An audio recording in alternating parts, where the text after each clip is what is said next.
இதை ஏன்டா 10ஆம் தேதி ரிலீஸ் பண்றீங்க? இதை நீ 8ஆம் தேதியே ரிலீஸ் பண்ணலாமே.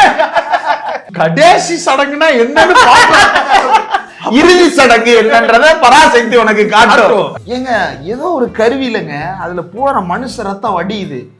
அத வந்து காஞ்சனா பேய் மாதிரி காட்டேரி மாதிரி நக்கிட்டு வர்றாங்க. மியூசிக் போட்டோம்னு வைங்களேன், ராகவா லாரன்ஸ் காஞ்சனா 6 எடுத்துருவாரு. இல்ல அந்த ஆடியன்ஸுக்கு பிரகாஷ்ராஜ் வந்தாரா? பிரகாஷ்ராஜ் வரல. வரல. ஏன் வரல? அவர் தானே வில்லன். ஆமா. ஏன் வரல? ஸ்மெல் பண்ணிருப்பாரு. ஏன்னா அவருக்கு தெரியும்டா வில்ல யாருன்னு அவருக்கு தெரியும்டா. இவங்க சிவகார்த்திகேயனோட மோத போறோம்னு நினைச்சுக்கிட்டு இருந்தானுங்க, கடைசியில அதர்வாவோட மோத விட்டானுங்க. ஓஜி இதை யாரு செஞ்சாங்கன்னு எனக்கு தெரியாது, ஆனா எவனா இருந்தாலும் அவன் என் தம்பி தான் அப்படின்னு மொமெண்ட கிரியேட் பண்றாங்க. ஆமா, பக்காவான முகவரி. பராசக்திங்கிற படம் இந்த மண்ணுக்கும் இந்த மொழிக்கும் ஏற்பட்டிருந்த தியாகங்களை வரலாறுகளாக சுமந்திருக்கக்கூடிய ஒரு மொழி போர் நடந்த ஒரு சூழலை மையப்படுத்தி எடுத்திருக்கக்கூடிய படம். பகவந்தி கேசரிய கொண்டு போய் சிவார்த்தியிட்ட வச்சிருப்பாங்க. ஏய் நடிக்க வேண்டிய காலம் நிறைய இருக்குடா, ஏன்டா அமரனுக்கு அப்புறம் பிரியாணி கிண்டிக்கிட்டு இருக்கேன், நீ என்னடா கொண்டு வந்து கேசரிய தட்டி விட்டுருவா. விஜய் பழைய பேட்டிங்களே சுகர் ஃப்ரீயா கேட்டாரா எப்படி?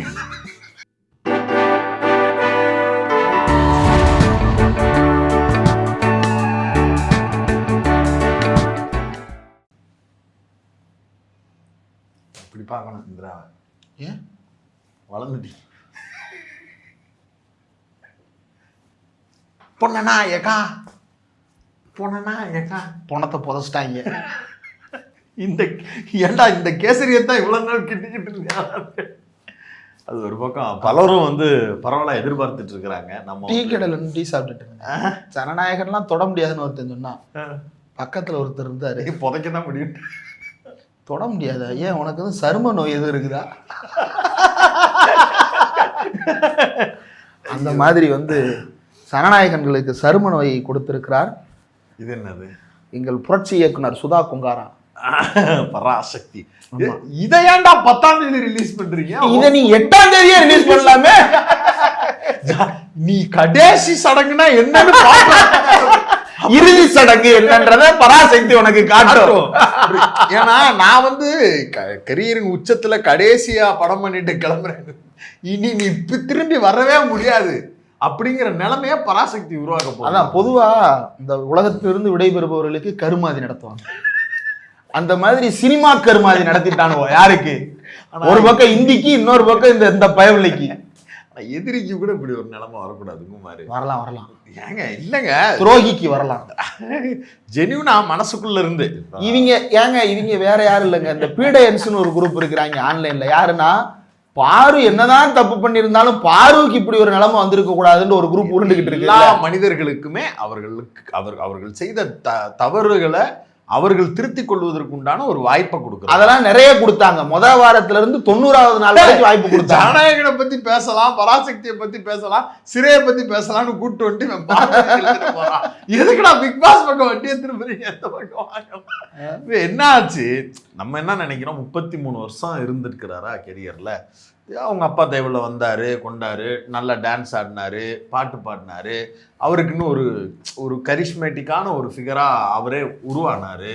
ஒரு நல்ல நகைச்சுவை உணர்வோட பாடி லாங்குவேஜ் எல்லாம் கரிஸ்மேட்டிக் பர்சனாலிட்டி ஃபிகர் வேண்டாம். ஏன் அப்படித்தானே சொல்லுவோம், கரிஸ்மேட்டிக் ஃபிகர் தான். இல்லைங்க, இயல்பா அது தப்பான வார்த்தை இல்ல. அவங்களுக்கு அது புரியாதுங்க, தற்குறியங்க. நம்ம ஃபிகர் அப்படின்னா உருவம்ன்ற அடிப்படையில் நம்ம சொல்றோம், அவங்களுக்கு அது தெரியாது இல்ல. கமெண்ட்ல ஒருத்தன் கேக்குறான், எங்கடா அண்ணி எங்கடா அப்படின்னு கேக்குறான் ஆடியோ லான்ச்ல. அவர் ஒய்ஃபை பத்தி நீ ஏன்டா கவலைப்படுற? இதுதான் கமெண்ட் செக்ஷன்ல உட்கார்ந்து இருக்கிறாரு, கவலையா இருக்கு. ஆச்சரியக்குறின்றாங்க. அப்படியெல்லாம் இருக்கக்கூடிய ஒரு நபர் அவருடைய கடைசி படம்னு அவர் சொல்றாரு. அந்த படம் கடைசி படமா இருக்க போறது இல்ல, பட் இருந்தாலும் கடைசி படமா சொல்றாருன்னா அதை கொஞ்சம் ஒரு நல்ல படமா அவர் எடுத்து நடிச்சு அதுல வந்து அவருக்கு ஒரு மைலேஜ் கிடைச்சா நல்லா இருக்கும். பாலையாவுக்கு அது நல்ல படம் தான். பகவந்தி கேசரி பாலையாவுக்கு நல்ல படம் தான். ஏன்னா ஒரு பெருவரட்டுக்கு வந்து இப்படி ஒரு பாத்திரத்தை கொடுத்து யாரையும் தொடவே விடாம ஒரு படத்தை நடிக்க வச்சுட்டானுங்க. அதுவும் பாலையா வந்து பெண்களை ஆபாசமா பேச வச்சுட்டாங்க பாலையாவை. விஜயும் அதை பேசுவாரு அப்படின்றத வந்து என்னால ஜீரணிக்கவே முடியல. என்ன பேசுவாரு? ஏன்னா தமிழ் சினிமால வந்து அந்த காலத்துல இருந்து இப்போது வரை ஒரு டச்சு அந்த மாதிரியான விஷயங்கள்ல விஜய்க்கு பேரே வந்து ஆபாச நடிகர் தான். இதை நான் சொல்லல, சினிமா பேச்சாளர். இல்ல அவருக்கு பிடிச்ச சீன் ஒரு சீன் சொன்னாரு. ஆமா, ஒரு படத்துல. ஆமா, அது சோப் போடுற சீன் சொல்லுவாங்க. அது நாம அது அப்படி கமெண்ட் அடிக்கலைனாலும் விஷயமா பத்திரிகையாளர் கமெண்ட் அடிக்கலன்னா அப்புறம் என்ன அடிக்கிறீங்க? செய்தியா சொல்றேன். நாம ஒரு செய்தியா சொல்ல விரும்புறோம். அதை எழுதின பத்திரிகையாளரே வெளியில வந்து வாக்குமூலம் கொடுத்தாரு. ஆம்பளை ஷக்கீலா அப்படின்னு நான் கூட எழுதியிருக்கேன். யார் அந்த பத்திரிகையாளர்? அவரை தெரியாதா? மதுரையில பல பிரியாணி கடைகளுக்கும் பரோட்டா கடைகளுக்கும் பேர் இருக்குமே, பச்சை கலர்ல. ஓ, அவரு இப்ப வேற மாதிரி எழுதிட்டு இருக்கிறாரு. தம்பி அரை பவுன்ல மோதிரம். இப்ப ஆம்பளை இந்திரா காந்தி எழுதிட்டு இருக்காரு. ஆம்பளை இந்திரா காந்தி அந்த மாதிரி எழுதிட்டு இருக்காரு. ஆம்பளை சகிலான்னீங்களா, அதனால நீங்க ஆம்பளை இந்திரா காந்தி அப்படின்னு நீ எழுதுப்பா. நம்ம அதாவது இவங்க சகிலாவை எவ்வளவு குறை மதிப்பீடு செய்திருக்கிறாங்க அப்படின்றத தான் நாம இங்க சுட்டி காட்டணும். ஆமா, சகிலா மேடம் வந்து இன்னைக்கு நீங்க சகிலா மேடத்தை ஒண்ணும் இல்ல, இந்த குக் வித் கோமாளிலையா பிக் பாஸ் சொன்னாங்களா அவங்க?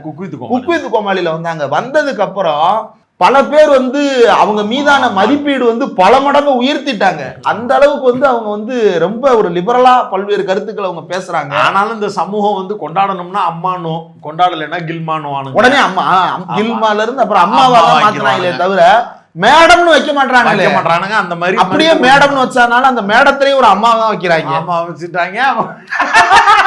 அப்ப அந்த மேடத்துக்கும் ஒரு வல்கரான கமெண்ட் அடிச்சுக்குவானுங்க. ஆமா, இந்த அக்கான்னு பேர் வச்சுட்டு வல்கரா அடிப்பானுங்க தெரியுமா? ஆமா, அந்த மாதிரியான பெருவரட்டுகள் தான் இவனுங்க. சமூகமே அப்படிதான் இருக்குது. அதனாலதான் திருந்தி தொலைங்கடா சாப்பாடு அக்கா அக்கான்னு கடைசியில அரோரா ஆர்மி ஆகிட்டானுங்க. சரி, அது ஒரு பக்கம். இப்ப எதுக்கு சொல்ல வந்தேன், இப்படி எல்லாம் வந்து அரோராவுக்கு இருக்கிற அளவுக்கு புரியலைக்கு கிடையாதுன்ற. இவன் எல்லா பக்கம் வண்டி எடுத்த, எந்த பக்கம் வண்டி எடுத்தாலும் பிக் பாஸ்ல போய் நிப்பான்றான். அது எப்படா முடியுது மல்டா? அது கர்மம் எப்ப முடியுது? முடிச்சுட்டு வச்சுக்கிறேன் உனக்கு. இப்ப குக் வித் கோமாளி ஆரம்பிச்சிடும்.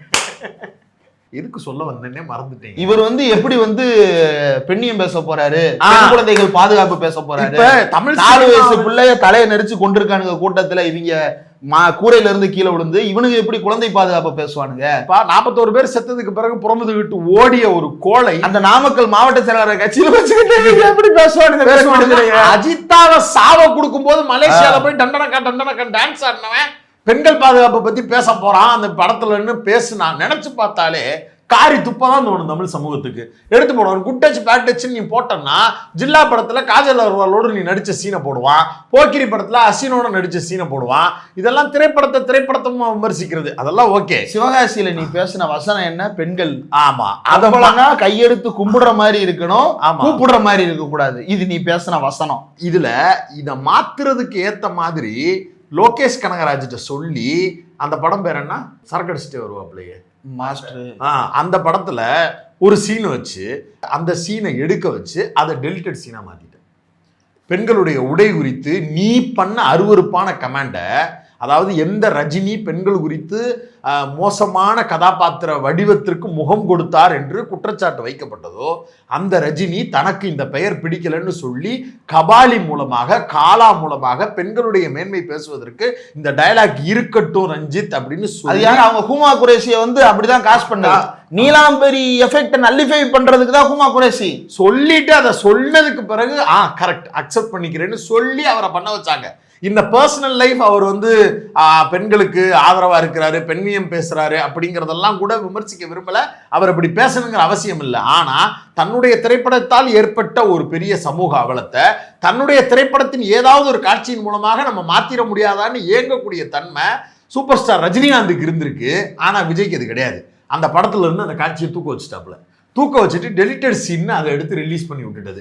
மெயின் ஸ்ட்ரீம் படத்தில் வந்து அதோட ரெக்கார்டு இது வெளியில் வந்துச்சுன்னா அந்த பிச்சையெல்லாம் ஏதோ யூடியூப் சேனலில் போட்டாங்க, பிச்சை சேனல் தான் போட்டாங்க, அதுக்கு நம்ம என்ன பண்ண முடியும் அப்படின்னு பொறுப்பு தட்டி கிழிக்கிறது. அந்த அரப்பவுன் மோதிர பத்திரிகையாளர்கள் இவங்க எல்லாரும் ஆபாச கமெண்ட் அடிச்சு அரப்பவுன் பத்திரிகையாளர்கள் மோதிரம் அரப்பவுன்ல போட்டாங்க. அதுக்கு எதுக்கு இப்படி பேசினாங்களாம்? அரப்பவுன் மோதிரம் எதுக்கு? ஏதோ விஜய் வந்து கூப்பிட்டு எல்லாருக்கும் மோதிரம் போட்டு விட்டுருக்காரு. அந்த படம் கடைசியா வந்து ஏதோ ஒரு படம் ஓடுச்சு. ரொம்ப அதிகங்க. 2 பிஸ்கட் போட்டிருக்க வேண்டிய இடத்துல எவ்வளவு பெரிய பவுனு மோதிரத்தை போட்டு ஏன்டா வேஸ்ட் பண்றீங்க? ஆனா அது விசுவாசமா குலைக்கிறாங்க. அந்த மதுரை புரோட்டா கடை பேர் கொண்டவர்கள் அப்படி இது பண்ணிட்டு இருக்காங்க. அது ஒரு பக்கம் தனியா போகுது. இப்ப இவங்க எல்லாரும் எழுதியதற்கு காரணம்னு ஒண்ணு இருக்கு. நேர்மையா இருக்கும்போது, அதாவது தங்கம் காசுகள் தங்க அரப்பவுன்கள் வாங்குவதற்கு முன்பாக அவர்கள் எழுதியதற்கு ஒரு காரணம் இருந்தது. என்ன காரணம்? தமிழ் சினிமாவில் பெண்களை ஆபாசமாக டச் பண்ணி நடிச்சு காட்சிப்படுத்திய ஒரு ட்ராக் ரெக்கார்டு எப்பவுமே விஜய்க்கு இருக்கு. அதனாலதான் சினிமா சார்ந்து படம் பார்க்கறதுக்கு ஃபேமிலியோட இனிஷியல் பீரியட்ல சொல்றது 2000ங்களுக்கு முன்னாடி அந்த டைம்ல வச்சுக்கலாம். அப்போ வந்து விஜய் படம்னாலே கூட்டு போக மாட்டாங்க வீட்டுல. எங்க அம்மாவே சொல்லியிருக்கிறாங்க, விஜய் படத்தை வந்து பார்க்கல போனோம். கமலஹாசன் மாதிரி ஒரு ரெஸ்ட்ரிக்ஷன் அந்த படங்களுக்குலாம் இருக்கும். ஒரு கட்டத்துக்கு பிறகு இந்த விக்ரமன் இவங்க இந்த படங்கள்லாம் வந்ததுக்கு பிறகு பூவே உனக்காக, துல்லாத மனமும் துள்ளும், இந்த மாதிரியான காதலுக்கு மரியாதை இப்படி எல்லாம் வந்ததுக்கு பிறகுதான் ஓகே இது பாக்குற மாதிரி இருக்கும் போல் இருக்கு அப்படின்னு சொல்லிட்டு உள்ள வர ஆரம்பிச்சாங்க. முன்னாடி ஆபாச படங்கள் எடுத்து இப்ப அதெல்லாம் இருக்கக்கூடிய ஒரு நபர் மேடையில ஏறி குட் டச் பேட் டச் அப்படின்னு பேசுறாருன்றப்ப அது வந்து சோசியல் மீடியால வைரல் ஆகும்னு பலர் நினைக்கலாம். ஆனா அது வந்து அருவருப்பா இருக்கும். இதை ஜஸ்டிஃபை பண்றதுக்குன்னு நீ எதுவுமே பண்ணல இந்த சமூகத்துல. ஆனா நீ பாடம் எடுக்கிறதுக்கு மட்டும் வந்துடுற. உன் துறை சார்ந்து இருக்கக்கூடிய அவதூறுகளை, அசிங்கங்களை, தவறுகளை, அடக்குமுறைகளை, ஒடுக்குமுறைகளை, பிரச்சனைகளை கேள்வி எழுப்ப துப்பற்று போய் நான் வந்தா சிஎம்மா தான் வருவேன் அப்படின்னு நீ வெளியில வந்து இன்னைக்கு நாட்டியம் ஆடுறல்ல, அதே வேலையை தான் நீ இந்த படங்கள் மூலமாகவும் மறுபடியும் செய்ய போற. அதை பத்தின எந்த விதமான நேர்மையான விமர்சனத்தையும் நீ எடுத்துக்கிறாம ஊரானுக்கு உபதேசம் பண்ணிடுறது. அதே தான் நீ இப்ப அரசியலுக்கு வந்து பண்ண போற. இந்த கர்மத்தை எடுத்துட்டு வந்து நம்மள்ட்ட கட்டுறது இருக்குல்ல, அது ரொம்ப வேடிக்கையா இருக்கு. இதே நான் ஏன் சொல்றேன்னா, அது ஆடியன்ஸுக்கு பிரகாஷ்ராஜ் வந்தாரா? பிரகாஷ்ராஜ் வரல. ஏன் வரல? அவர் தானே வில்லன். ஆமா, ஏன் வரல? ஸ்மெல் பண்ணிருப்பாரு. ஏன்னா அவருக்கு தெரியும்டா வில்ல யாருன்னு அவருக்கு தெரியும்டா. அவர் அதை மனசுல வச்சு கரெக்ட் தான். ஏன் இதையுமே நம்ம சொல்றோம்னா, ஏன்டா ஒரு படம் நடிச்சாரு ஜனநாயகன், அது பாட்டு இருண்டு போதா அப்படின்னா, கெரியரின் உச்சத்தில் இருக்கக்கூடிய ஒரு நபர் ஏங்க ஏதோ ஒரு கருவி இல்லைங்க, அதுல போற மனுஷ ரத்தம் வடியுது. அதை வந்து காஞ்சனா பேய் மாதிரி காட்டேரி மாதிரி நக்கிட்டு வர்றாங்க. மியூசிக்க போட்டோம்னு வைங்களேன், ராகவா லாரன்ஸ் காஞ்சனா 6 எடுத்துருவாரு. இல்ல என்ன சொல்ல வர்ற? அதை ரெகுலரா சாப்பிடுறியா? கரூர்ல சாப்பிட்டாருல 41 பேர் ரத்தம் சாப்பிட்டு இருக்கிற, ரைட்? அதுதான் அதோட சிம்பாலிக்கா வச்சிருக்கிறாப்ல. அதனாலதான் பகல்ல வெளியே வர்றது இல்ல. வேம்பயர் வெயில் பட்டா ஒத்துக்கிடாது. அதனாலதான் சாயங்காலமா வெயில் தால வர்றது. நீங்க ஏன் லோக்கா படத்துல நடிக்க கூடாது? லோக்கால கல்யாண பிரியதர்சன் நல்லா நடிக்கிறாங்க. ஆமா, இவரை கொண்டு போய் சாண்டி மாஸ்டர் மாதிரி நடிக்க. இவர் உண்மையிலே வாழ்றாரு. சாண்டியாவே வாழ்ந்துட்டோம். சாண்டி கேரக்டருக்கு ஒரு அண்ணன் கேரக்டர் இருக்கு. சாண்டி நல்லா நடிப்பாருங்க. அது சாண்டிக்கா ஒரு அண்ணன் கேரக்டர் இல்லங்க, அதுக்கு நல்லா நடிக்கிற யாரையாவது போடலாங்க. நல்லா நடிக்கிறாரு. வேணாம், வேற ஏதோ வருது. இவங்க சிவகார்த்திகேயனோட மோத போறோம்னு நினைச்சுக்கிட்டு இருந்தானுங்க. கடைசியில அதர்வாவோட மோத விட்டானுங்க. நீ வந்து சிவகார்த்திகேயனோட போது அதர்வா கூட போது, ஆனா அந்த படத்துல வர்ற அரசியல் இருக்குல்ல, அந்த அரசியலை தான் உங்க அண்ணன் வந்து உருட்ட போற 2025 கதை எழுதுறாப்புல. 1967 நடந்தது போல 1977 நடந்தது போல ஒரு புரட்சியை 2026 நிகழ்த்த போறேன் அப்படின்னு தான் சொல்லி வந்தாரு. படம் என்னவோ பராசக்தி சொல்றது 1964 இருந்து 67 வரைக்கும் இருக்கக்கூடிய அந்த இந்திய எதிர்ப்பு புரட்சி. அதில் இடம்பெறக்கூடியவர்கள்லாம் யாருன்னா, உன்னுடைய அன்அபிஷியலா நீ வந்து அறிவிக்காத கொள்கை தலைவர், அவர் பேர் என்ன, அண்ணா. படத்துல வந்து பெரியார் வர்றாரு, காமராஜர் வருவாரு, எல்லாரும் இருப்பாங்க. நீங்க கொள்கை தலைவராக ஏற்றுக்கொண்ட பலருடைய கதாபாத்திரங்களை அதன் காலத்தில் நடந்த உண்மை சம்பவத்தை படமா எடுக்கிறானுங்க. போய் அந்த படத்தை விமர்சிக்கலாமாடா? நீங்க உங்களுடைய கொள்கைக்கு வலு சேர்க்கறதுக்கு தானடா ஒரு படம் வருது. இப்ப இதை எப்படி விமர்சிக்கிறேன்னு தெரியாம டே தெலுங்கு மாஃபியா அப்படி கூடிய கலட்டினா டக்குனு சீமாது. ஆமா, இவங்க சுதா கோங்கரா ஓ அப்படி தெலுங்கு தானா, ஓ கோங்கரா சட்னி அப்படி நீ தெலுங்கு தானே, ரைட்டா. சிவகார்த்திகேயன நாம் தமிழர் ஏற்கனவே ஒரு பக்கம் வந்து கொல்டி அப்படின்ற பேர்ல வந்து விமர்சிச்சுட்டு இருக்கிறாங்க. அவர் மானத்தமிழ் பிள்ளை, அது வந்து உண்மை. இவங்க வந்து அந்த மானத்தமிழ் பிள்ளைய வந்து தெலுங்கு இப்ப என்ன படத்துல தமிழனையே காணோம் அப்படின்னு எழுதிட்டு இருக்கானுங்க. பிஃபோர் பிரேக்ஃபாஸ்ட்டுக்கு முன்னாடி சாம்பிள் கொடுத்தீங்களா இல்ல ஆஃப்டர் பிரேக்ஃபாஸ்ட்டுக்கு பிறகு சாம்பிள் கொடுத்தீங்களா? ஏன்னா அது ஒரு மிஸ்கம்யூனிகேஷன் அண்ணனுக்கு இருக்கு. நம்ம வந்து நீங்க வந்து ப்ராப்பரா என்ன பண்ணணும்னா பிஃபோர் ஃபுட்டும் நீங்க வந்து ஒரு சாம்பிள் கொடுத்துருங்க அண்ணன்ட்ட, ஆஃப்டர் ஃபுட்டும் அண்ணன்ட்ட சாம்பிள் கொடுத்துருங்க சிவகார்த்திகேயன். அப்பதான் அண்ணன் வந்து கரெக்டா இது வந்து எந்த ஊரு, என்ன பேஸ், என்ன டிஎன்ஏன்றத சுவைச்சு பார்த்து கண்டுபிடிச்சிருவாரு. அதுல ஒரு தப்பு நடக்கக்கூடாது இல்ல. ஆமா, இப்ப என்னன்னா சிவகார்த்திகேயன் நடித்த படம் என்பதற்காகவே இவர்கள் வந்து தமிழர்கள் நடத்திய அந்த இந்திய எதிர்ப்பு போராட்டத்தை தெலுங்கர்கள் என்ன தமிழர் போராட்டத்தை தெலுங்கரை வச்சு காட்டுற அப்படின்ற பேர்ல சிவகார்த்திகேயன் தமிழரே இல்லைன்னு யாரு இந்த தவக்கலையன்ஸ் பேசுறாங்க. சரிடா, அப்படியே அவங்க போராடினாங்கன்னு வச்சுக்கடா, அது உண்மை இல்லடா. அப்படியே அவங்க போராடினாங்கன்னு வச்சுக்கடா, தெலுங்கு மொழிக்காடா போராடினா? தெலுங்கு வாழ்கனாடா எழுதுனியா? தமிழ் ஒழிகனாடா எழுதுனியா? தமிழ் திணிப்பை எதிர்ப்போம்னு எழுதுனானாடா? இல்ல அவன் வந்து தமிழ்நாட்டில் இருக்கக்கூடிய அரசியல் தலைவர்கள் ஒழிகன்னு எழுதுனானாடா? இரடா எழுதுனான்? தமிழ் வாழ்கன் தானடா எழுதுனா? தீ பரவட்டும்னு எழுதுறாங்க. தீ பரவட்டும்ன்றது அண்ணாவினுடைய ரொம்ப முக்கியமான ஒரு சொற்பொழிவுகள்ல ஒண்ணு. அந்த தீ பரவட்டும்ன்ற அந்த சொல்லை எடுத்துக்கொண்டு இந்தி திணிப்பு போராட்ட வரலாற்றோடு அதை சேர்த்து எல்லா பக்கமும் தீ பரவட்டும் தீ பரவட்டும் தீ பரவட்டும்னு படம் முழுக்க எங்க திரும்பினாலும் படம் முழுக்க தீ பரவட்டும் தீ பரவட்டும்னு அண்ணாவை முன் வைக்கிறாங்க. ஆமா, அண்ணாவுடைய கதாபாத்திரமே வருது. ஓ ஜி, இதை யார் செஞ்சாங்கன்னு எனக்கு தெரியாது, ஆனா எவனா இருந்தாலும் அவன் என் தம்பி தான் அப்படின்னு மொமெண்ட கிரியேட் பண்றாங்க. ஆமா, பக்காவான முகம். அண்ணாவே வந்தாலும் நான் யாருண்ணா நீ அப்படின்னு அந்த அளவுக்கு அண்ணாவாவே இருக்கிறாரு அவரு கேரக்டரா அப்படியே உருவகமாவே ஸ்கெட்சிங் சூப்பரா இருந்தது. ஆமா, அதர்வாவுமே வந்து ரொம்ப பொருத்தமா ரொம்ப ஆப்டா இருக்கிறாரு அந்த படத்துல பாக்குறதுக்கு. இப்ப இந்த படத்துல இப்படியான ஒரு கதாபாத்திரத்துல உங்க ஒண்ணே நடிக்கிறாருன்னு வச்சுக்க, அது வந்து பொலிட்டிக்கலா ஒரு பெரிய மைலேஜ். எப்படி நடிப்பாரு? பயந்தாங்கோலி பையன், இடி ரைடு வரும், சிபிஐ ரைடு வரும். சிவகார்த்திகேயனுக்கு இருக்கக்கூடிய குறைந்தபட்ச அரசியல் நேர்மை கூட விஜய்க்கு இல்லைங்கிறதா இப்ப இருக்கிற விமர்சனமே. அரசியல் நேர்மை இதெல்லாம் இதோட அறிவோடு தொடர முடியாது. அது இல்லைன்னு தான் அவங்கள ஆச்சரிய குறின்றோம். நீங்க மறுபடியும் அதே நோண்டி கட் பண்ண கூடாது. சரி, நீ இந்த படத்துல நடிக்கிறது கூட நீ பெரிய கோலை ஒத்துக்க முடியாது, உனக்கு பயம் விட்டுரு. இன்னொரு படம் ஒண்ணு வந்துச்சு சமீபத்துல, சிறைன்னு ஒரு படம். நானும் முஸ்லீம் தான்டா அப்படின்னு கெத்தான சீனு. நீ அந்த சீன்ல கூட நடிக்க வேணாம், ஏன்னா அது வந்து ஏர்நத்தியா இருக்கும் கேரக்டர், நீ அப்படி நடிக்க மாட்ட, அதனால அதை விட்டு. அதுக்காக நீ ஆசைப்பட்டு அந்த அப்துல் ரஃபுல்லா நான் நடிக்கிறேன்னு சொல்லக்கூடாது, அது வந்து அநாகரிகம். அது வந்து நடிக்க தெரியணும். அவன் வந்து பசில் ஜோசப் தமிழ்நாட்டில் பிறந்து வளர்ந்தால் எப்படி இருப்பாரோ அப்படி இருக்கிறான். ஆமா, அந்த பையன் ப்ரொடியூசரோட யாருங்க ப்ரொடியூசர் பையனாவே இருக்கணுமே. ஏங்க எனக்கு பார்த்தோன்னே யார் மாஸ்டர் படத்துல செட்ல அவனை பார்த்திருப்பீல நீ? என்ன செட்லங்க? அந்த படத்தோட ப்ரொடியூசர் லலித்தோட பையன் தாங்க அது. அந்த ஏமாற்றப்பட்ட லலித்தின் மகனா அவருடைய அந்த அவளை குழந்தைங்க அந்த பையன் பழி வாங்கிட்டான். நடிச்சு பழி வாங்கிட்டான், படிச்சு பழி வாங்கிட்டான். டாடி நீ அவரை வச்சு லியோ மாஸ்டர்னு எடுத்ததுக்கு என்னைய வச்சே 4 படம் எடுத்துருக்கலாம். ஏங்க லலித் இப்படி ஒரு புள்ளைய வச்சுட்டாயா நீ மாஸ்டர்ல அந்த ஆளை போட்ட? உன் புள்ள பசில் ஜோசப் என்னையா பசில் ஜோசப் அவரை தூக்கி சாப்பிட்டுருவாங்க நடிப்புல. குறைஞ்சபட்சம் மாஸ்டர் படத்துல சாந்தனு கேரக்டர் பதிலாவது அவரை போட்டிருக்கலாம். சாந்தனு கேரக்டர், சாந்தனு எதுக்கு கேரக்டர் கூப்பிடுறாங்கன்னு தெரியல. பாக்கியராஜ் பண்ண பாவம். சாந்தனு சார் உங்க மேல நல்ல மதிப்பு உண்டு, ஆனா நீங்க நல்லா நடிச்சா தான் உங்களுக்கு வாய்ப்பு கிடைக்கும். அந்த படத்துல அவரையும் போட்டுருந்துருக்கலாம், இன்னும் பல நபர்களை போட்டுருந்துருக்கலாம். அந்த பையன் வந்து அப்படி ஒரு அற்புதமான நடிப்பர் சார். அதனால நீ அந்த பையனுடைய நடிப்பெல்லாம் ரீப்ளேஸ் பண்ண முடியாது, அதை ஒரு ஓரம் வச்சிடலாம். சரி, கலைச்செல்வி கேரக்டர் நீங்க நடிப்பீங்களான்னு கேட்டா அது பண்ண மாட்டீங்க, அதனால அது வேண்டாம். அது லேடிஸ் கேரக்டர். நீங்க நடிக்க வேண்டிய கதாபாத்திரமா ஒண்ணு இருந்துச்சு. எது? உடனத்த பையன் விக்ரம் பிரபு நடிச்ச கேரக்டர். 2 காதல் ஜோடிகளை சேர்த்து வைக்கக்கூடிய வேலையை அதையும் செட்டில்டா ஒரு ஏட்டையாவா நடிச்சு செஞ்சாரு. நீ என்ன பண்ணிருப்ப உள்ள வந்த உடனே? ஏன்னா டிஜிபியா இருக்க கூடாதா, அந்த ஜட்ஜா இருக்க கூடாதா? ஜட்ஜ் படம் முழுக்கெல்லாம் வரமாட்டாரு, அவர் கேரக்டர் ஆர்டிஸ்ட். படம் முழுக்க கூடவே வரக்கூடிய ஒரு கேரக்டர் விக்ரம் பிரபு கேரக்டர். இல்ல இவர் ஜட்ஜா நடிச்சிருந்தா என்ன தெரியுமா பண்ணிருப்பாரு? அவரே கூட வந்து எல்லாம் பாண்டியன் அப்படின்னு வசனம் பேசியிருப்பாரு. எங்க சுத்தியலையும் பேனாவையும் எடுத்து இப்படி செய்வாங்க. ஆர்டர் போடுற சுத்தியல் இந்த பக்கம், தீர்ப்பு எழுதுற பேனா. இல்ல அந்த தராசு முள்ளு இருக்குல்ல, அந்த தராசு இப்படி பிடிச்சுன்னா தராசு முள்ள வந்து மீசை மீதிடா. இந்த மீசையே வந்து அந்த தராசு மாதிரி வச்சிருப்பாப்ல.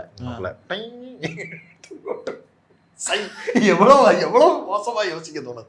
சரி, இப்ப அந்த கதாபாத்திரத்தை குறைந்தபட்சம் நீங்க நடிக்கிறதுக்கு ஏற்று இருந்தால், அது கடைசி படமா இருந்திருந்தா ஓகே, தமிழ்நாட்டுல திராவிடத்தையும் தமிழ் தேசியத்தையும் இணைச்சு வைக்கிறதுக்கு அண்ணன் வந்திருக்காரு. அப்படி ஒரு கான்செப்ட ஒரு 15 ஃபேக் ஐடி இருக்கிறானுங்க, அவனுங்களுக்கு எழுதி அவனுங்களா பரப்ப வச்சிருப்பாரு உங்க ஜான் ஆரோக்கியசாமி. பாவம், அந்த பாவத்திலையும் கல்லெல்லி போட்டுட்டு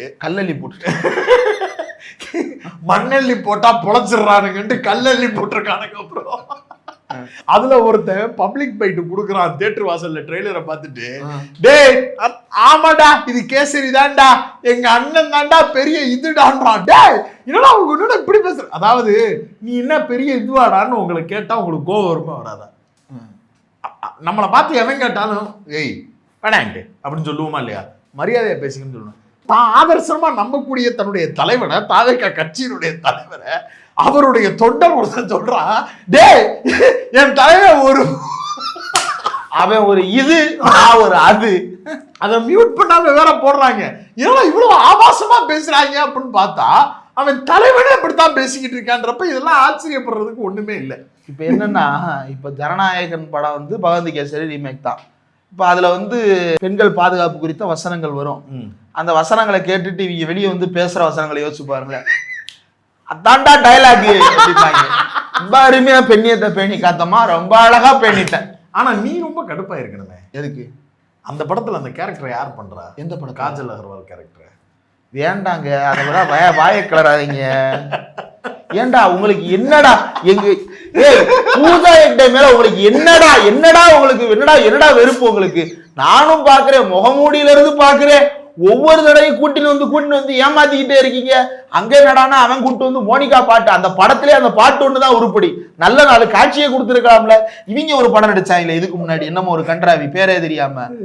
விஜய் கூட ஒரு படம் நடிச்சாப்புல இதுக்கு முன்னாடி. அதுக்கு ஏண்டா டேய், அந்த பீஸ்ட் படத்துக்கு எதுக்குடா பூஜாவை கூட்டு வந்து வீணடிச்சீங்க?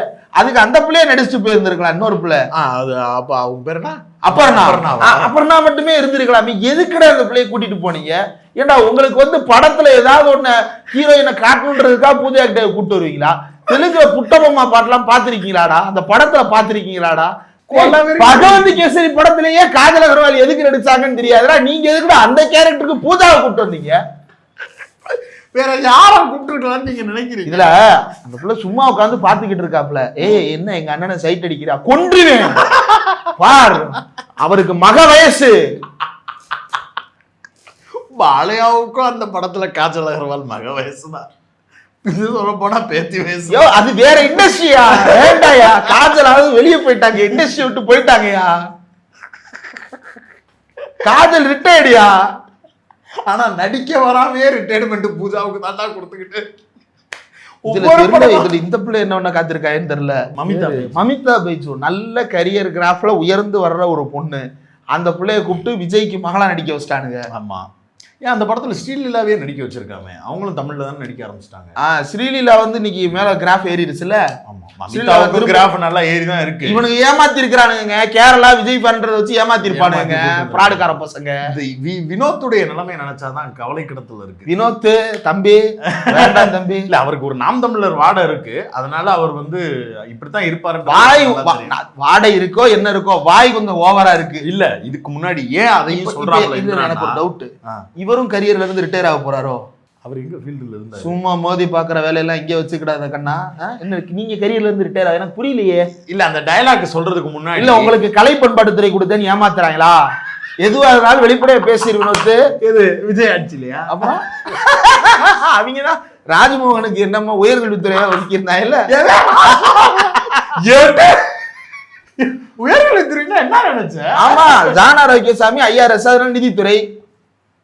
அப்ப வெங்கட்ராமன் என்ன தக்காளி தொக்கா? வெங்கட்ராமன் ஏன்னா பெர்சனல் சொத்தை மெயின்டைன் பண்ணி கட்சிக்கு பொருளாளரா வந்து அப்ப ஆட்சி அதிகாரத்துல வந்து தமிழ்நாட்டுக்கு நிதியமைச்சர் ஆகிறதுக்கு எங்க பொதுப்பணிக்கு புசி இருக்காருயா? பொதுப்பணிக்கு புசியா? அப்படி நிறைய பேர் அங்க லைன்ல இருக்கிறாங்க. நான் என்ன கேட்கிறேன், வினோத் கிட்ட கேட்கறதுக்கு ஒரே ஒரு கேள்விதான். ஒரு விருது வழங்கும் மேடையோ ஏதோ ஒரு மேடையில ஏறி நின்று துணிவா வலிமையோ ஏதோ ஒரு படத்தை சொல்லி, அதுவும் கடைசி விவசாயியும் ஒன்னா வந்துச்சு. நம்மள பல பேர் கடைசி விவசாயிக்கு எத்தனை பேர் போனீங்கன்னு யோசிச்சு பாருங்க. அப்படி நீங்க போயிருந்தீங்கன்னா மார்க்கெட் அதுதான் உருவாக்க விரும்புதுன்னு சொல்லிட்டு அதை தயாரிப்பதற்கு முதலாளிகள் நாங்கள் தயாராக இருப்போம், படைப்பாளர்களும் அதை நோக்கி தான் ஓடுவோம். நாங்க அதை உற்பத்தி செய்வதற்கு ஒருபோதும் தயங்கம் வருவதில்லை. மாறா நீங்க கடைசி விவசாயியை விட்டுட்டு இந்த பக்கம் வாரிசு, துணிவு, வலிமை இந்த மாதிரியான படங்களுக்கு வந்ததுனால உங்களுக்கு வந்து இந்த மாதிரியான படங்கள் தான் தொடர்ச்சியா வருதுன்னு பேசிய நபர் அப்படியே பொலிட்டிக்கலா கட் பண்ணி இப்ப எடுத்துட்டு வா. தமிழ் சமூகத்தில் இல்ல அன்னைக்கு நம்ம வரவேற்றோம். ஆமா வரவேற்றோம். இன்னும் இடையில அவர் வந்து கடவுளை பத்தி பேசின விஷயங்கள்லாம் கூட நம்ம வரவேற்றோம். அதெல்லாம் மறுக்கவே இல்லை. என்னன்னா சேர்க்க சரியில்லை இந்த அதுதான் அதான் இந்த சரவணன் பிரவணன் அப்படின்ற பேர்ல கூட இருக்கக்கூடிய 4-5 பேரை சேர்த்துக்கிட்டு வீணா போறதுக்கு உண்டான முதிர்ச்சி தான். விவேக்னு ஒரு லிரிசிஸ்ட் நல்லா வளர்ந்து வந்த பையன், அந்த பையனை கூப்பிட்டு விஜய் வெறியேத்துற பாட்டா எழுதுகண்ணான்னு அந்த பயல விஜய் ரசிகனா மாத்தி இன்னைக்கு அந்த ஆள் எங்க போனான்னு இந்த சுழலி எரளின்னு எழுதிக்கிட்டு இருந்தாப்புல, புது புது வார்த்தைகளை போட்டுக்கிட்டு இருந்தாப்புல. இந்த விஜய் படத்துல எழுதுற பாட்டு மட்டும்தான் விளங்காத பாட்டா இருக்கும். இப்ப கடைசியில கரியர்லயே காணாம இப்ப வந்து பழைய விவேகாவெல்லாம் கூப்பிட்டு வந்துட்டாங்க. இப்போ அந்த விவேக காணாம போயிட்டாங்க. இப்ப என்னன்னா திருப்பி அப்படியே கட் பண்ணி இப்ப பேசக்கூடிய மேடையில என்ன பேசுறாரு, இது டப்பிங் படம் தானே, அப்படி இப்படி இருக்கும், முன்ன பின்ன இருக்கும்னு நினைச்சு யாரும் உள்ள வரணும்னு நினைச்சிடாதீங்க. அவங்களுக்குலாம் நான் சொல்ல விரும்புறது ஒன்னே ஒண்ணுதான், இது தளபதி படம். லிங்குசாமி ஐயா, லிங்குசாமிகள் சாவதே இல்லை. ஒரு போன் போட்டு லிங்குசாமி ஐயா கேளு, அண்ணன் இப்படி ஒரு டயலாக் பேசிட்டேன். எங்க அண்ணன் உத்தம வில்லனுக்கு என்ன வசனம் பேசினாரு, எங்க அண்ணன் அஞ்சானுக்கு என்ன வசனம் பேசினாரு, அஞ்சான் ரீரிலீஸ் இப்ப அதுக்கு என்னென்ன வசனம் பேசினாரு. ஆளு பொங்கும் பட்சத்தில் அப்படியே அடி விழுந்துச்சு. ரீரிலீஸ் அது எப்ப நடந்துச்சுன்னு தெரியாத அளவுக்கு போயிருச்சு. கடைசியில என்னன்னா இந்த டயலாக பேசும்போது என்ன தோணி இருக்கணும்னா, பராசக்தி, ஜனநாயகன் 2 படங்கள் ஒன்னா வருது. பராசக்திங்கிற படம் இந்த மண்ணுக்கும் இந்த மொழிக்கும் ஏற்பட்டிருந்த தியாகங்களை வரலாறுகளாக சுமந்திருக்கக்கூடிய ஒரு மொழி போர் நடந்த ஒரு சூழலை மையப்படுத்தி எடுத்திருக்கக்கூடிய படம். அந்த படமும் வெற்றி அடையணும். நம்முடைய படம் பெண்கள் பாதுகாப்பு, பெண்கள் முன்னேற்றம், பெண்களுக்கு குட் டச் பேட் டச்னு ஒரு பொறுக்கியை வச்சே நான் பேச வச்சு ஒரு படத்தை எடுத்திருக்கிறேன். அப்படி இருக்கக்கூடிய இந்த படத்தையும் நீங்க வந்து ஒரு மனம் திருந்திய சமாரியன் மாதிரி நினைச்சு நீங்க பார்க்கணும். நல்ல சமாரியன் அப்படி நீங்க நினைச்சு பாருங்கன்னு கம்பாரிசன் கொடுத்து எச் வினோத் பேசி இருந்தாப்புலன்னா நம்ம பாராட்டலாம். மாறா எச் வினோத் எஜ்ராஜா மாதிரி பேசி இந்த மேடையில பேசுனது ரொம்ப பெரிய அபத்தம், ஏமாற்றம்லாம் எனக்கு இல்லை. இப்ப என்ன சிவகார்த்திகேயன் உங்களுக்கு என்ன பிரச்சனை? அது உங்களுக்குள்ள 1000 பிரச்சனை இருக்கு. இல்ல கேட்டிருப்பாங்க, பகவந்தி கேசரிய கொண்டு போய் சிவகார்த்திகிட்ட வச்சிருப்பாங்க. ஏய் நடிக்க வேண்டிய காலம் நிறைய இருக்குடா, ஏன்டா அமரனுக்கு அப்புறம் பிரியாணி கிண்டிக்கிட்டு இருக்கேன், நீ என்னடா கொண்டு வந்து கேசரிய தட்டி விட்டுருவா. விஜய் பழைய பேட்டிங்களே சுகர் ஃப்ரீயா கேட்டாரா எப்படி? பழைய பேட்டி ஒண்ணு பார்த்தேன். மனோபாலாவும் இவரும், மனோபாலாவுக்கு இவர் ரொம்ப செல்லம். ஏன்னா மனோபாலாவுக்கு வந்து அவர் காலத்தையெல்லாம் தாண்டிட்டாரு. அதுக்கப்புறம் ஒரு பயங்கரமான வெற்றி வந்து சதுரங்க வேட்டை. ரொம்ப நல்ல காட்சி, நல்ல திரைக்கதை, நல்ல டைரக்ஷன். கட்சி வினோத்துக்கு அதெல்லாம் பயங்கரமான வாழ்த்துக்களை நம்மளும் சொல்கிறோம். அந்த பேட்டி ஒன்று அப்போ, டேய் என்னடா நீ ரிசர்ச் பண்ணாமல் படமே எடுக்க மாட்டியா அப்படின்னு மனோபாலா கேட்குறாரு. நான் எங்கே படம் எடுக்கிறேன், நான் ரிசர்ச் மட்டும்தான் நான் பண்ணுறேன். நீங்கள் எடுத்த ரிசர்ச்சில் சரி வேணாம், அது நண்பர்களை கேசரியில் என்ன ரிசர்ச் கிட்ட வேண்டியது இருக்குது எனக்கு தெரியலையே. ரத்த நக்கிறதுல என்ன ரிசர்ச் வேண்டி கிடக்குது? இல்ல ஜெனியூனா நீங்க துணிவு படம் எடுத்தப்பயோ ஏதோ அந்த படம் நேர்கொண்ட பார்வை எடுத்தப்ப நான் வந்து பிங்க் ரீமேக் அப்படின்னு சொல்லி தானே எடுத்தீங்க. கேசரியில நாம நான் கேசரி தான் கிண்ட போறேன்னு சொல்லிட்டு போறேன். கேசரி தான், ஆனா கேசரி காவியா இருக்காது, சிவப்பா இருக்கும். ஏதோ சொல்ல வேண்டியதானே. நீங்க வந்து நான் அந்த கேசரி வந்து ஆரஞ்சு கலர்ல இருக்கும், இந்த கேசரி நான் மஞ்சள் கலர்ல கிண்டுறேன், இல்ல வெறும் ரவா தான். இன்னொன்னு அவங்க வந்து ரவையை கிண்டி சீனியை போட்டதுனால கேசரி, நான் கொஞ்சம் உப்பு கொட்டி இருக்கேன், இது உப்புமா அப்படி சொல்லலாம்ல. அந்த கருமத்தை நாங்க தான் எங்க தலையில என்ன கேட்டு. உப்புமா எனக்கு பிடிக்கும், எனக்கு பிடிக்கும். படத்தை சொல்றேங்க. பொது சமூக உப்புமா மீது ஒரு வெறுப்பை கொட்டுற மாதிரி எச் வினோத் பராசக்தியின் மீது வெறுப்பை கொட்டி. நாங்க 2 பேரும் உப்புமா லவர்ஸ். இது யாருக்கும் ரவை உப்புமாலாம் ஒரு நாளைக்கு 3 வேளையும் வெறும் தேங்காய் சட்னியை வச்சு அல்லது வெறும் சீனியை வச்சு ஒண்ணுமே இல்லைனாலும் தயிரை ஊத்தி ஏதோ ஒண்ணு தின்னுக்கிட்டு இருப்போம்டா. கடலை பருப்பு மட்டும் கொஞ்சம் கம்மியா இருந்தா போதும் எனக்கு அது கூட போடணும், அது நிறைய போடணும், அது போடலாம். லைட்டா வெங்காயம் நல்லா வதங்கின மாதிரி இருக்கணும். ஆமா, பச்சை மிளகா இருக்கணும். ஆமா, வேண்டுமென்றால் தேவையான அளவு கொஞ்சோண்டு காய்கறிகள் போட்டு நல்லா சாப்பிட்டோம்னா குப்தாவா இருக்கும். ஆமா, கோதுமை இருந்தாதான் அது. அப்புறம் அந்த கோதுமை ரவை எல்லாம் வந்து பலரால் வெறுக்கப்படுகின்ற ஒரு பொருளா இருக்கு. ரொம்ப ஆரோக்கியமான ஒண்ணு. அந்த கோதுமை ரவையை கிண்டி நீங்க அதுல தயிர் போட்டு சாப்பிட்டீங்கன்னா அப்படி இருக்கும். இப்ப இதுக்கு முன்னாடி 2 அடுப்பு கடாய வாசம் வச்சு மேல ஒரு தொப்பிய வச்சு ஏப்ரான் ஒண்ண மாட்டி விட்டு, இல்ல அடுப்பு வந்து 3 அடுப்பா வைங்க. ஒரு அடுப்புல சிறை, ஒரு அடுப்புல பராசக்தி, இன்னொரு அடுப்புல வெறும் 10 மட்டும் வச்சிருங்க, அதுல அவங்க பேர் எழுதி விட்டுருங்க. இல்ல அந்த அடுப்புக்கு பதிலா குப்பை தொட்டி வைங்க. அந்த குப்பை தொட்டி வண்டிக்குள்ள அந்த கர்மத்தை பாருங்க. இல்ல அவ்வளவுதான், குப்பை லாரி வை. அது அங்கதான் போகுது கடைசியா. என்னடா படம் ரிலீஸ் ஆகிறதுக்கு முன்னாடியே விமர்சிக்கிறேன், அதான் தெரிஞ்சு போச்சேடா அது கேசரின்னு. அதுல கேசரின்றதை தாண்டி வினோத்திட்டே நம்ம வைப்போம். வினோத் எடுத்த பிங்க் ரீமேக்கான நேர்கொண்ட பார்வை இருக்குல்ல, அது வந்து மக்களை எஜுகேட் பண்ணது, எம்பவர் பண்ணது. ரொம்ப துல்லியமான வார்த்தை, எம்பவர் பண்ணது. உங்களுக்கு இப்படி ஒண்ணு நடக்குதுன்னா அஞ்ச வேண்டியது நீங்கள் அல்ல, குற்றம் செய்தவர் தான் அப்படின்ற மனநிலையை உருவாக்குவதற்கு, அதுவும் அஜித் மாதிரியான ஒரு நாயகனை வைத்து அதை பேசும்போது அது பெரிய அளவுக்கான மக்கள்கிட்ட போய் சேரும். அந்த இதை வந்து அது மேற்கொண்டது, அது பாராட்டத்தக்கது. ஆனா நீ இங்க என்ன பண்ற, அதை அப்படியே வேற ஒண்ணா மாத்துற. என்னவா மாத்துற, நீங்க நீதித்துறை எல்லாம் நாடாதீங்க, நீங்க காவல்துறை எல்லாம் நாடாதீங்க, அது எல்லாம் குற்றவாளிகள் நிறைந்தது, அரசியல் மொத்தமும் சாக்கடையானது.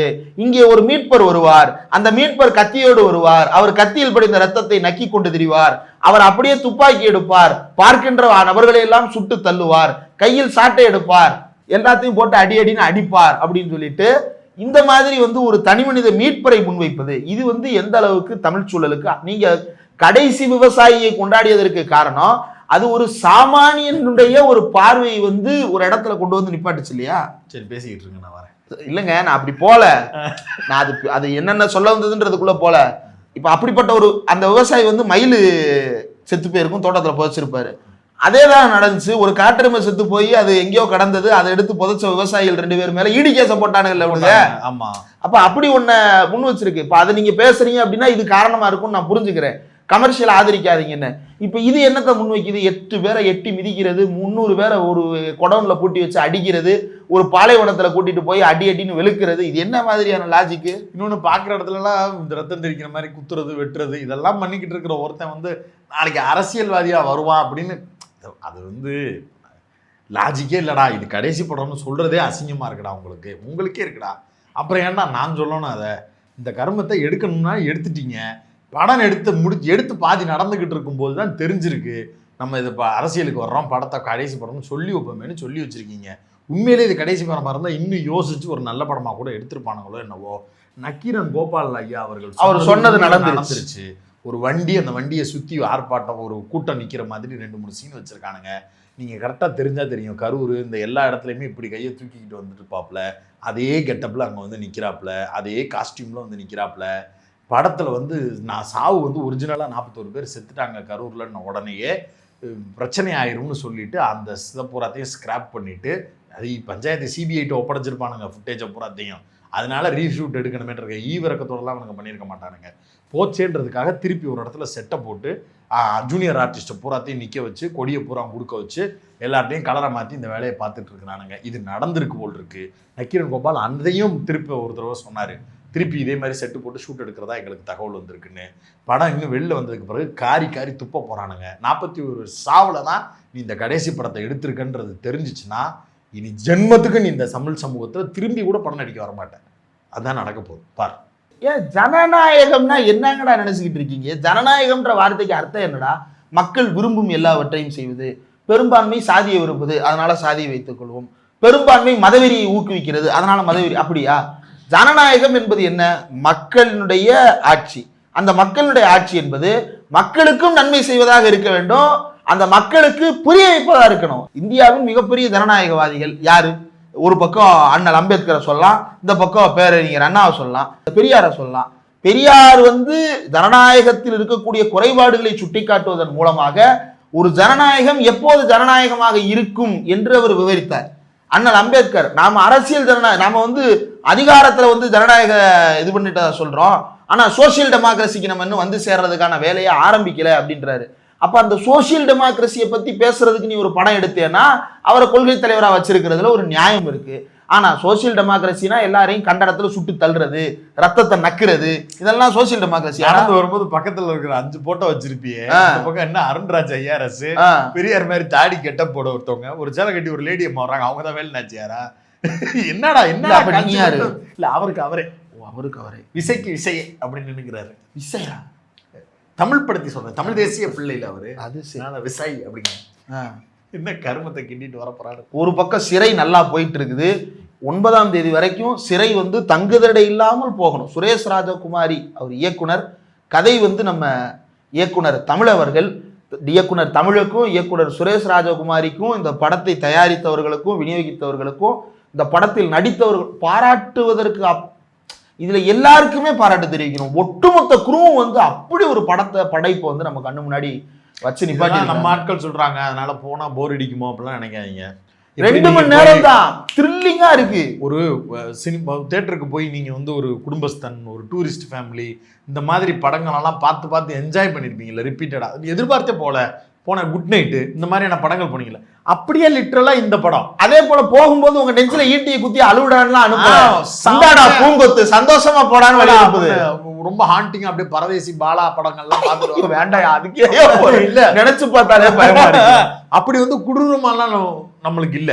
ஒரு ஹாப்பியான ஒரு ஃபீல் குட்டான ஒரு படமா அதை மாத்தி அதை நம்மள்ட்ட கொண்டு வந்து அழகா கொடுத்துருக்காங்க. ஒரு சின்ன த்ரில், அதுக்கப்புறம் உங்களுக்கு ஒரு மகிழ்ச்சி. அப்படி ஒரு அற்புதமான ஒரு படைப்பை வந்து சுரேஷ் ராஜகுமாரி மற்றும் தமிழ் ஐயர் இயக்குனர் வெற்றிமாறன் அவர்களுடைய உதவி இயக்குனராக இருந்தவர். நீங்க தாராளமா போய் பார்க்கலாம். ஆமா, சூப்பரா எடுத்துருக்காங்க. From the school of Vetrimaaran. அது ஷாக்கிங் என்னன்னா வெறும் 42 நாள்ல அந்த படத்தை எடுத்து முடிச்சாங்க. ஏன்னா எனக்கு என்ன ஆச்சரியம்னா, கே.எஸ். ரவிக்குமார் மாதிரியான டைரக்டர்ஸை சொல்லுவாங்க நமக்கு அவங்க மேல அரசியல் ரீதியா கடும் எழில் சார் இருக்கிறாரு. அவங்கெல்லாம் வந்து 60 நாள் 70 நாள் அவ்வளவுதான் கால் சீட்டு, டக்குன்னு முடிச்சு ப்ரொடியூசருக்கு எந்த அளவுக்கு நெருக்கடி கொடுக்காம படத்தை எடுக்கணுமோ அந்த அளவுக்கு. அதே போல காட்சினா எழுதுறது மட்டும்தான், சொல்ற காட்சியை மட்டும்தான் எடுக்கிறது. இந்த ரஜினி மாதிரியான ஆட்களை வச்சு இருக்கும்போது தான் மல்டிபிள் சீன்ஸ் எடுத்து போட்டு பார்க்குற மாதிரியான லாங் ரன்னிங் மூவிஸா எடுப்பாங்க. மற்ற எல்லாமே வந்து படம் ரஜினி தான் ப்ரொடியூசரு. அதனால 3 மணி நேரத்துக்கு எடுக்க விட்டுட்டு அதையும் சொன்ன பட்ஜெட்டை விட கம்மியா முடிச்சு அந்த பணத்தை கையில வச்சிருந்து பங்கெடுத்த எல்லாருக்கும் கொண்டு போய் டபுளா சம்பளத்தை கொடுத்துட்டு வாங்கன்னு சொல்லி அனுப்பிய சூழலை எல்லாம் உருவாக்கி கொடுத்துருக்காங்க. அப்படியான ஆட்கள் எங்க போனாங்க? இப்ப அப்படி இயக்குனர்கள் இல்லையா முற்போக்கு தளத்துல இயங்குறதுக்கு அல்லது வந்து பிற்போக்கை ஒதுக்குவதற்கு? இந்த மாதிரியான இயக்குனர்கள் தேவையாச்சேன்னு பார்க்கும்போது சுரேஷ் ராஜ் 42 நாள்ல எடுத்திருக்கிறாரு அப்படின்னா அதுவும் உங்களுக்கு அதெல்லாம் பூராமே லைவ் எதுவுமே பிளாஸ்டிக்காவே தெரியாது. ஆர்ட் டைரக்டர்லாம் மிரட்டி இருக்காப்ல. ஆமா, ஆர்ட் டைரக்டர் வந்து ஒரு இடத்துல அந்த படம் நடக்கக்கூடிய காலத்துல ஒரு அரசியல்வாதி, அந்த அரசியல்வாதியுடைய அப்போதைய முக தோற்றத்தை அப்படியே காட்டுறது. எல்லாத்தையுமே ரொம்ப நுணுக்கமா ஒன்னொன்னையும் பார்த்து ரத்னவேல் பாண்டியன் அவர் இளமை காலத்து போட்டோ ஒண்ணுதான் இருக்கு. அதற்கு நிகரா ஒரு முகத்தை கண்டுபிடிச்சு கொண்டு வந்து நிப்பாட்டினது யாரு? தேனப்பன். அவர் அந்த மாதிரி நல்லா காஸ்டிங் ரொம்ப நல்லா இருந்தது. ரத்னவேல் பாண்டியன்னா யாருன்னு போய் பாத்துருங்க. ஆமா, ஒரு நீதியரசர் எப்படி இருக்கணும் அப்படின்றத வந்து சாம்பிளா இந்தியாவுடைய முக்கியமான வழக்குகளில் தீர்ப்பு எழுதியவர். அதற்கு முன்னால் அவர் எங்கிருந்தார், என்னவாக இருந்தார் எங்கேயோ பார்த்திருக்கேன் மியூசிக் போடுற அளவுக்கான ஒரு வாழ்க்கையை வாழ்ந்தவர். இன்னொன்னு, விக்ரம் பிரபு கதாபாத்திரம் வந்து ஒரு பகுத்தறிவு மிக்க ஒரு பையனா காட்டியிருப்பாங்க அந்த படத்துல. கடவுள் மறுப்பாளர் அப்படிங்கிற இடத்தோடு நிக்காம பேலன்ஸ்டா கடவுள் மறுப்பாளர், அவன் வந்து சாதி மதம் கடந்து திருமணம் செய்தவர். கோயிலுக்குள்ள வாங்கன்னு சொல்லும்போது நீங்க போங்க அப்படின்னு சந்தோஷமாக வழி அனுப்புவார். அவர் பேர் கதிரவன்.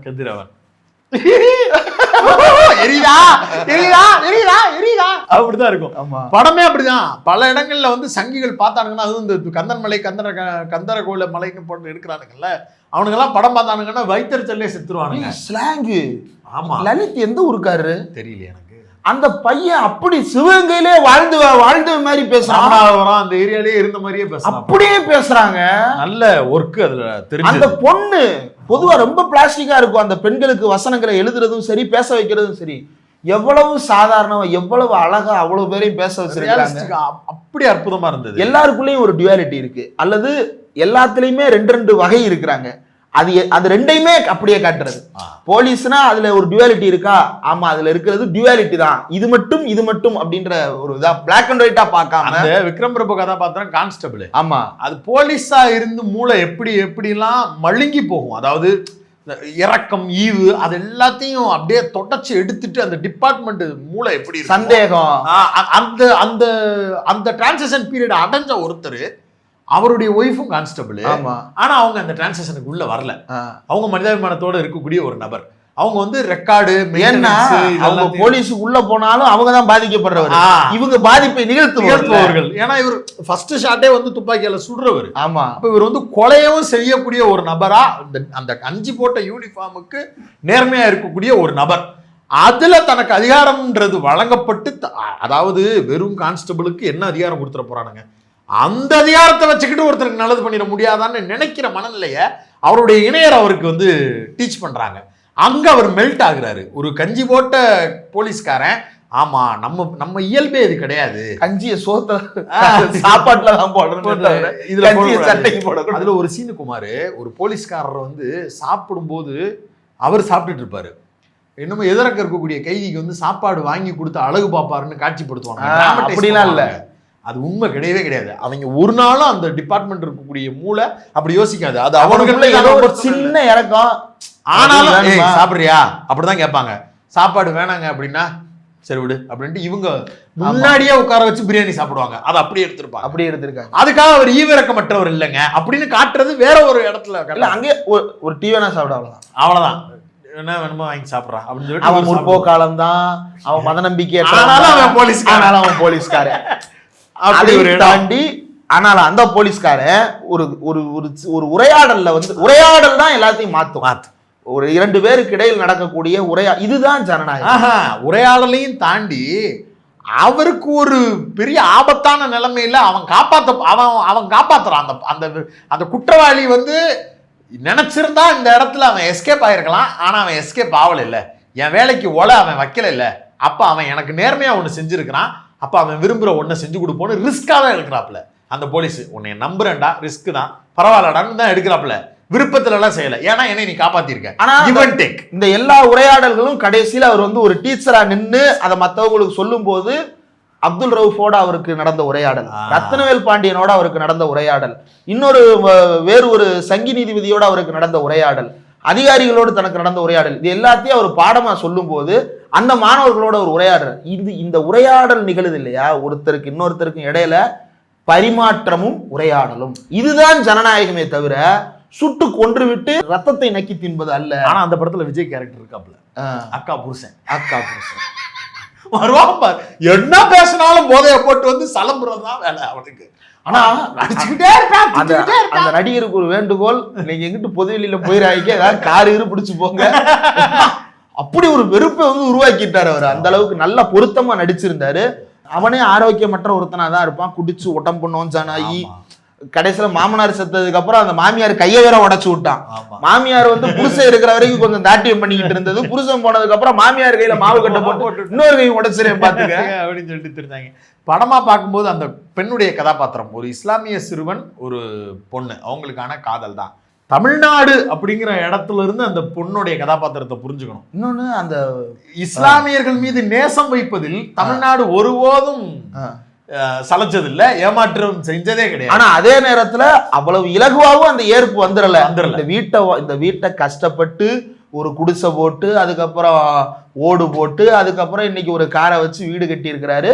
அதுக்கப்புறம் தான் இந்த ஊருக்குள்ள நாம இன்னைக்கு நல்லா இருக்கிறோம். இல்ல, நான் வேணாம், நான் இருந்தா உனக்கு சொம, நான் கிளம்புறேன் அப்படின்னு இஸ்லாமியர்கள் தரப்புல இருந்தே கருத்துக்கள் வந்தாலும், இங்க இருக்கக்கூடிய பெரும்பான்மை இந்துக்கள் என்று சொல்லப்படக்கூடிய தமிழ் மக்கள், அது எப்படிடா நீ போலாம் ரஃபில், நீ என் கூட தாண்டா இருக்கணும், இல்ல ரவுஃப் காப்பாத்துக்கிறேன். அந்த குடிகாரன் வந்து இந்த ரவுஃப் அடிக்க வரும்போது, டேய் நம்ம ஊருக்கார போயடா, யாரா நீ இந்த அடி அடிச்சுக்கிட்டு இருக்கிற அப்படின்ற ஒரு ஏற்பு இருக்குல்ல, அது ஜனமே கேட்குது. அப்புறம் முஸ்லீம் கதாபாத்திரத்துக்கு இருக்கக்கூடிய அம்மா, அந்த ரபுலுடைய அம்மா, அவங்க வந்து உண்மையிலே நீங்க வந்து ராமநாதபுரத்துல அப்படித்தான் முஸ்லீம் அம்மாவை பார்க்க முடியும். இவங்க சினிமாவில் நம்மளுக்கு காட்டுறாங்க தெரியுமா, பர்தாவை போட்டுக்கிட்டு கருப்பு கலர்ல அப்படியே மெதுவா அப்படி நடந்து வர்ற மாதிரி. அந்த பாயம்மா ஊருக்குள்ள என்ன பேசுமோ அதே நீ யாரு, அவங்க யாரு, போன தலைமுறையில அவங்க வந்து அதே ஊர்ல அதே சாதியில பிறந்த ஒரு ஆளா தான் இருப்பாங்க. நீ அவங்கள போய் இப்படி மறைச்சுக்கிட்டு, அவங்க ஏதோ சவுதியில இருந்து வந்த மாதிரி அவங்கள காட்சிப்படுத்தி நம்மள்ட்ட இருந்தே அந்நியப்படுத்தின மாதிரி எடுத்து வச்சுட்டானுங்க. இந்த அதே மாதிரி தான் இந்த சினிமாவில் கிறிஸ்டின்ஸை காட்டும் போதெல்லாம் டாலர் போட்டுட்டு இருக்க மாதிரி ஒரு நாள் சிலுவை ஓட்டு ஒருத்தர், அந்த ஒரு சிலுவையை வீட்டுல கூட வைக்க மாட்டாங்க. சிலுவையை போட்டிருக்கிறவங்க பூரா இந்து தான் போட்டிருக்காங்க. அவன் ஒரு ஸ்டைலுக்கு சிலுவை போட்டிருப்பான், ப்ரோ கூல் ப்ரோ அப்படி போட்டிருக்கிறாங்க. இன்னொன்னு, வீட்டுக்குள்ள சிலுவை வைக்க கூடாதுங்கிறது தான் கிறிஸ்டியன்ஸ்ல இருக்கக்கூடிய ரூல் தெரியுமா. இந்துஸ்லயே அதாங்க, வீட்டுல சிலை வழிபாடு கூடாதுன்னு வச்சிருக்காங்க. சிலைக்கே இல்ல, அது வந்து ஒரு துயரமான நிகழ்வு ஏசப்பாவுக்கு நிகழ்ந்தது. அதை நம்ம வீட்டுக்குள்ள வச்சு வழிபடக்கூடாது. அவருக்கு ஏற்பட்டது, அவர் உயிர் தெழுந்ததற்கு அந்த சிலுவை ஒடுக்குமுறை கருவி, அதை போய் நீ எப்படி வைக்கலாம் அப்படின்னு அவமானப்படுத்துவதற்காகத்தான் ஏசப்பாவை சிலுவையில் ஏத்துறான். அப்புறம் அந்த சிலுவையே நீ வீட்டுல மாட்டிக்கிட்டு கும்பிடுறான்னு சொன்னா அது எப்படி இருக்கு? அதனால அதை வந்து பலரும் தவிர்ப்பாங்க. இவனுங்க என்னன்னா தமிழ் சினிமால குடும்பத்தை காட்டணும்னு முடிவு பண்ணாலே போட்டுறது, அதையும் அவனை காட்டணும்னா அவனை வந்து சைக்கோவா காட்டிடுறது. மியூசிக்கை போட்டு அவன் ஏதோ பாலியல் வன்முணர்வுக்குன்னே பிறந்தவன் மாதிரியும், பிறக்கும் போதே சைக்கோ பார்த்தா பிறந்த மாதிரி, அப்புறம் அவன் பூரா ஓசிடி வந்தவனாவும் இப்படியாவே கிறிஸ்தவனுங்களை போறாங்க. அவன் அடிக்கிற லூட்டி எல்லாம் நீ நினைச்சு கூட பார்க்க முடியாத அளவுக்கு இருக்கும். அவனும் அவன் இந்து ஃப்ரெண்டும் முஸ்லீம் ஃப்ரெண்டும் சேர்ந்து அடிக்கிற லூட்டி எல்லாம் பார்த்திருக்கியா நீ? ஸோ அப்படிதான் சிறைப்படமும் பொறுத்தவரையில ஒவ்வொரு நபர்களையும் அப்படி பிரித்து பார்க்க முடியாத சூழலை நோக்கி உருவாக்கி இருக்கிறது. அதுலேயும் இன்டர்வல் முடிஞ்சு அந்த சீன் ஒன்று போலீஸ் ஸ்டேஷன்ல வரும். தி பெஸ்ட் சீன், முஸ்லீமுக்குன்னு ஒரு பிரத்யேகமான ஒரு காட்சி, அட்டகாசமான படம். வாய்ப்பு இருக்கிறவங்க போய் பாருங்க, கண்டிப்பா பார்க்கணும். பராசக்தியும் தவறாம பாருங்க. பகவன் கேசரி வாய்ப்பு இருந்தா ஹாட்ஸ்டார்ல இருக்குன்னு நினைக்கிறேன். அமேசான் பிரைம், அமேசான் டப்பிங்லயே இருக்கு, நல்லா இருக்கு போய் பாருங்க. உண்மையிலேயே நான்லாம் ரொம்ப பாலையா படங்கள்லாம் ரொம்ப விரும்பி பாக்குறது. தெரியும் எதுக்குன்னு? எதுக்கு இல்லங்க, அது அவங்க ரொம்ப சீரியஸா ஒண்ணு பண்றாங்க, ஆனா நம்ம பார்க்கும்போது ரொம்ப காமெடியா இருக்கு. பகவன் கேசரி ஓப்பனிங் அப்படிதான் நம்மளுக்கு அண்ணன் சீரியஸா பேசுற டயலாக் நம்மளுக்கு நகைச்சுவையா இருக்கும். சூப்பர் ஸ்டார், நீங்க சூப்பர் மேனா? நான் சூப்பர் மேன் இல்ல, ஆனா எல்லாத்தையும் நான் சூப்பரா பண்ணுவேன். இது ஒரு டயலாக். நான் சூப்பர் மேன் இல்ல, ஆனா நான் எதை பண்ணாலும் சூப்பரா இருக்குன்னு எல்லாரும் சொல்லுவாங்க. எவன் சொன்னா? எவன்டா சொன்னா? உன் குடும்பத்துல இருந்து யாராவது ஒருத்தரை சொல்ல சொல்லு, நீ பண்றதெல்லாம் சூப்பரா இருக்கு. உன் கட்சியில இருக்கிற ஒருத்தரை சொல்ல சொல்லு, எங்க அண்ணன் சூப்பரா. ஏங்க எதுவுமே பண்ண மாட்டேங்கிறாருன்னு தானங்க. இன்னைக்கு எந்த மாவட்டத்துல இருந்து பனையூர்ல போராட்டம்?